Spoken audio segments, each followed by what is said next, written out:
Hello and welcome to another episode of the Inner Success Story podcast. This is season 5, episode 11. So that means there's only 1 week to go after this, and there will be a short break whilst I write the next 12 episodes, and then we will be back again. Everything will continue to be around toxic relationships, and the next season, as it stands at the moment, I'm pretty sure will be around the different stages in a bit more detail, and tying in things like friendships around those different areas and what have you as well. So it will be an interesting one to sort of take you through what I have noticed over my time and experience as a toxic relationship strategist, or recovery strategist, should I say. And we'll be talking a little bit more about those in more detail. So this is almost like an introduction to toxic relationships in this episode, in this season, and then next season we'll be digging in a little bit deeper, and giving you a bit more detail about how to deal with those areas, how to identify them, etc. So I'm excited about that. That's going to be really good. So today is about beginning to heal. And obviously, the stages that happen prior to an actual separation happening have taken all of the episodes before this one, because actually, going from the stage of realizing that you are in a relationship that is not healthy is a really, really long process. And it may well be that there's some of you who are still in your toxic relationships at the moment who haven't got to this stage yet. And that is okay, because the part before actually leaving the relationship is quite a journey. I'm just going to include these because I think it's really relevant. I have come across, I believe, Netflix. I was watching a documentary recently that's just come out called Should I Marry a Murderer? Now, if you haven't seen this particular one, um, I won't do any spoilers. So I'm having to think really carefully about what I say before I say anything. So I'm not going to give any spoilers.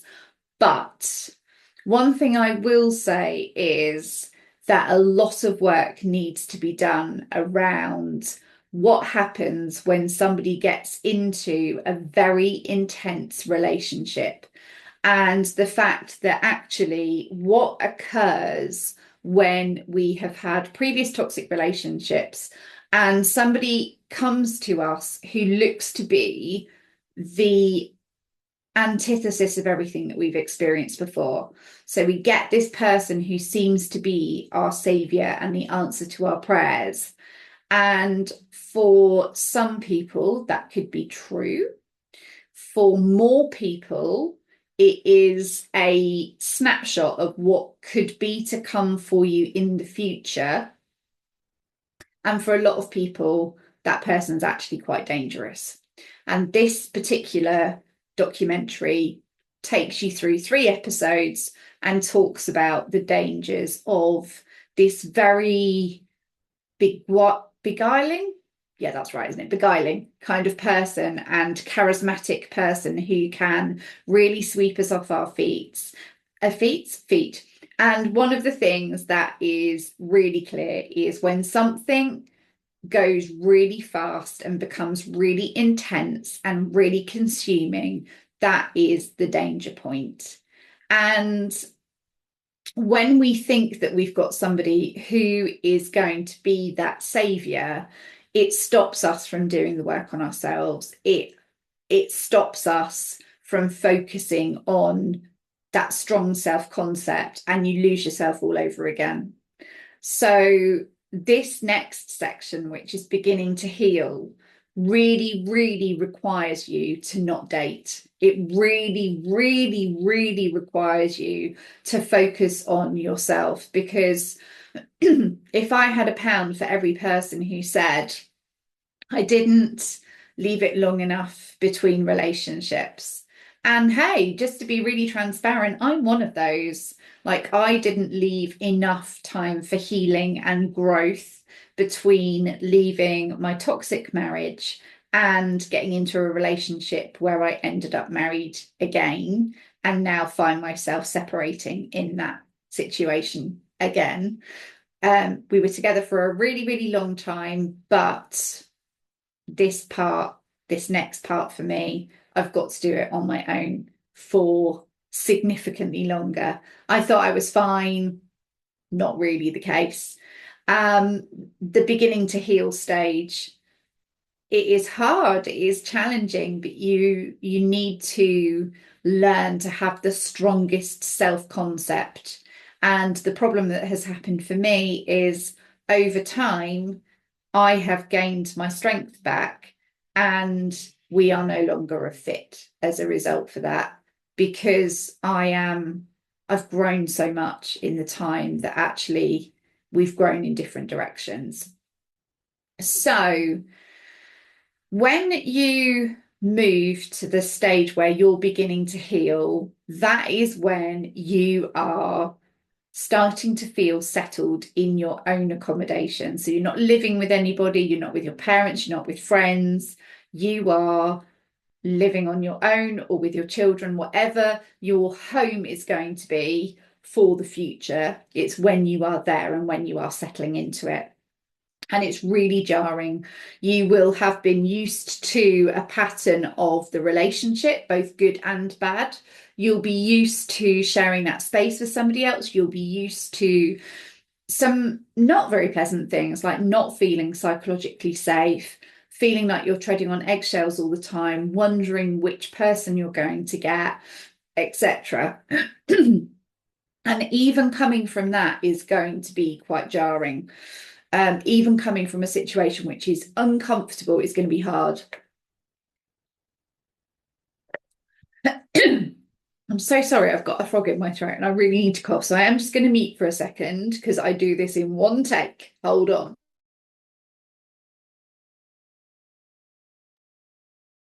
I think we're sorted. So when you move into your new space, it can feel very quiet, very disconcerting. You may have younger children that you are helping to navigate the change as well. But for the most part, there's probably going to be a difference in the dynamic of where you're living and what you're doing and what you're doing day to day. And this is the opportunity to reinvent yourself. So this could even be reinventing your morning routine. It could be reinventing what you do in the evening. So, for example, if you are used to collapsing in front of the TV every night until it's time to go to bed, you may find there are other things that you want to do. Maybe there are hobbies that you want to start. Maybe you want to go out a little bit more, depending on what your restrictions are, with other people or even pets in the home. And it is about starting to really find the things that make your heart happy that you can go and do. So maybe that is exercise, maybe that is some sort of club, maybe that is just getting out and being able to have a walk. There are so many different elements, and this is a time really to do something that we can fall out of step with doing really easily, and that is playing and being creative and giving different things a go. You don't have to love them, but if you see on Facebook, for example, on their events that there's something, an introduction to something that is happening, or a taster session of something, go do it. Go and do and find out what makes you happy. Maybe it's, like last year, I tried paddleboarding, which actually I bloody loved. Haven't done it since, and definitely not adverse to going and doing it. But it could be something you've wanted to try for years. It could be something you've never considered doing before. It could be a group that you want to go to of women who are, maybe there's like a ladies singles kind of thing that you can go to and get to know other people who are in the same situation and they're rebuilding their life too, because you'll have people there who are at different stages. You'll have some people who are like you, just dipping a toe in and seeing how it fits them. You'll have other people who've been going for ages and are, very used to and have gone through all of the stages and everything in between as well. So it's just about finding people who are on the same wavelength. So when I was younger, I was one of the first people in my friends group to have a baby. So I was on a different page before lots of other people were.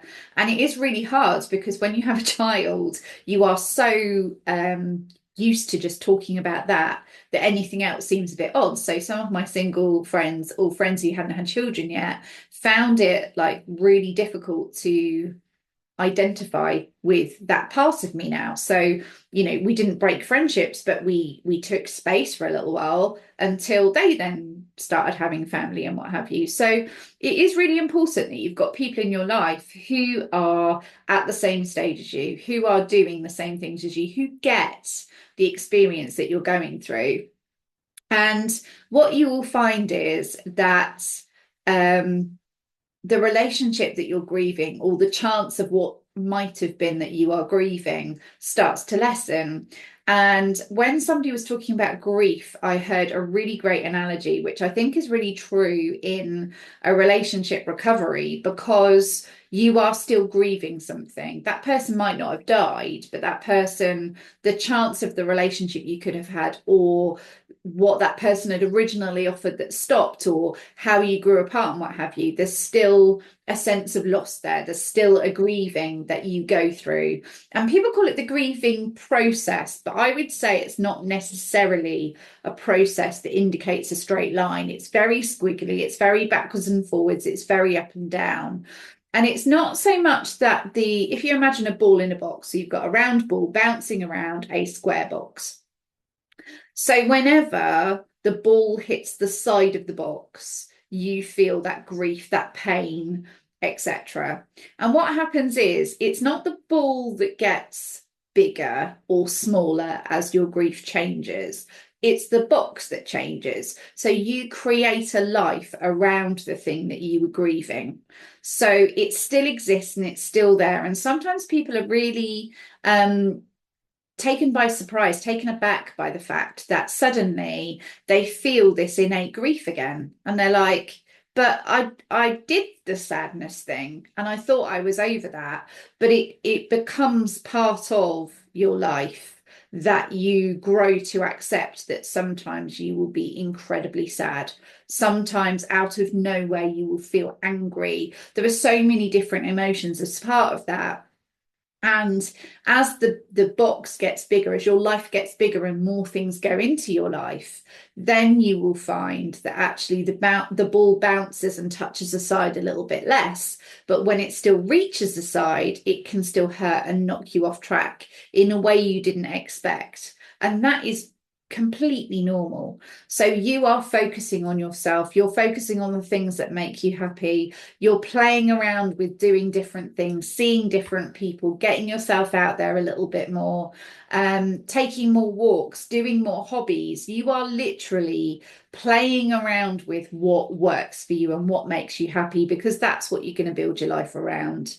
And the more happiness and warm fuzzy moments you collect, the more resilient you'll be. So let's say, for example, the relationship breakdown has really jarred you, but it's not just the relationship that's the problem, your job is a problem as well.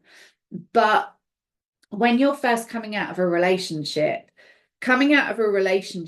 and changing job could seem too much. So the first priority is resetting your nervous system and finding ways to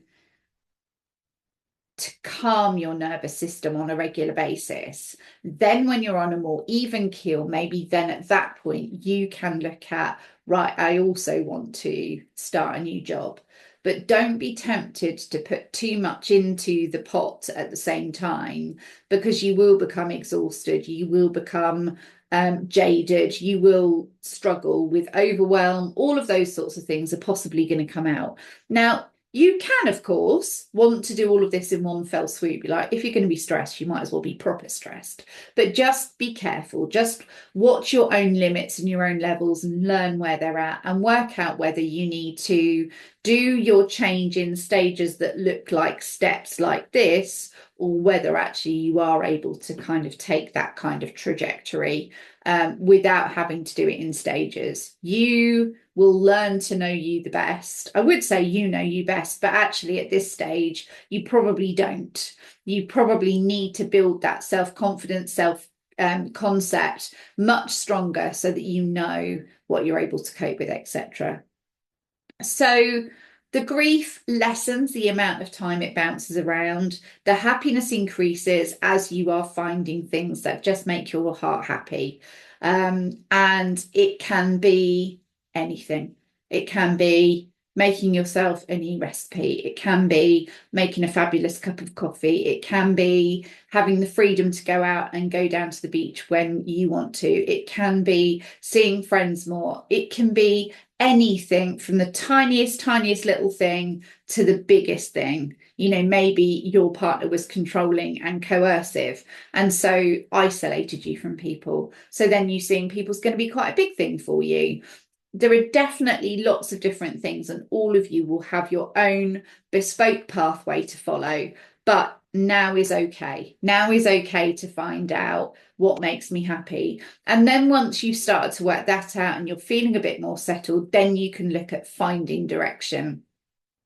One of the other things that quite often happens when a relationship is broken down and you are starting your own journey is you start to be more vocal about your needs. And putting boundaries in place is something that you feel is something that you're ready to do, that you're strong enough to do now. So you won't tolerate the same behaviours from people. And one slight aside I think is super important is if you start putting boundaries in with people where you've never put boundaries in before, they may initially struggle with that. What do you mean we can't X, Y, and Z? What do you mean that's something you didn't like? You've never complained about it before. And those people are bound to have a struggle with that because you've never expressed that before, because that's never been a thing in your relationship before. And it may well be that people choose to take a step back from you, and that is okay. That is okay. That's not a reflection on you. That's a reflection on whether they can cope with that boundary or not. And some people can't. Some people are like, you've always allowed X, Y, and Z, so why can't I still do that now? You've always let me just talk about myself. Why are you now saying that you want to have a turn and talk about yourself? And many other versions of that in the middle as well. So putting in boundaries is definitely something you may feel that you want to do, and may well be very, very important for you to do because you haven't done it before. But some people will struggle with it. That's not to say you shouldn't do it. That's not to say that that's not important, but just be aware that some people may struggle with that at first.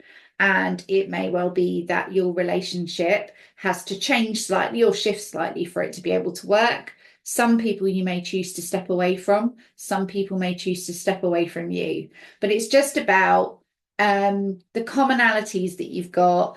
And sometimes it is easier to put boundaries in with people that you've never met before than it is with people who have known you for a really long time, including family, not necessarily just friends. It can include family members as well. But as you start to be able to find your voice again, there may be other changes that you want to make. And that is great. The fact that you are thinking about what serves you and what doesn't anymore in this new version of you is super, super important. It may well be that you lose some people along the wayside. And like I say, that's okay. Either they don't understand the chapter that you're going through at the moment, they are struggling with their own issues as a result of that, whatever it is, but it's absolutely fine. And you will come across people who are more understanding of the situation that you're going through. They understand it's not linear, that it's a very complex process, everything that you're going through. But mostly your focus is building your new life around the changes that you have made to your relationship in moving forward and deciding to leave that behind because it's no longer serving you. It's not good for you. It's not healthy. So just bear with the other people, bless and release where you need to, and start to play with the things that make your heart happy. Do new things, get out of your comfort zone, and build the life that you have always wanted, but never necessarily know how it looks. So that you can say that, yes, when I was younger, I created the life that I got, but I also saved myself from it a little bit later. And that is such an empowering thing to be able to say for yourself. I've been there, I've done it. It is phenomenal what we can achieve when we've got the right motivations to do so. So I hope that's been helpful. I will catch you for episode 12 in the next week or so, and then I'll be off squirreling away, writing the next set of episodes, ready to take you through it, but in a deeper, more what's the word I'm looking for? No, not process driven. It's not even that, but just taking you through and helping you to understand a little bit more where your thought processes are at, where you're at, and the fact that you are just not the only person going through it. There's a whole load of people who are there with you too. Lots of love, and I will see you next time. Take care.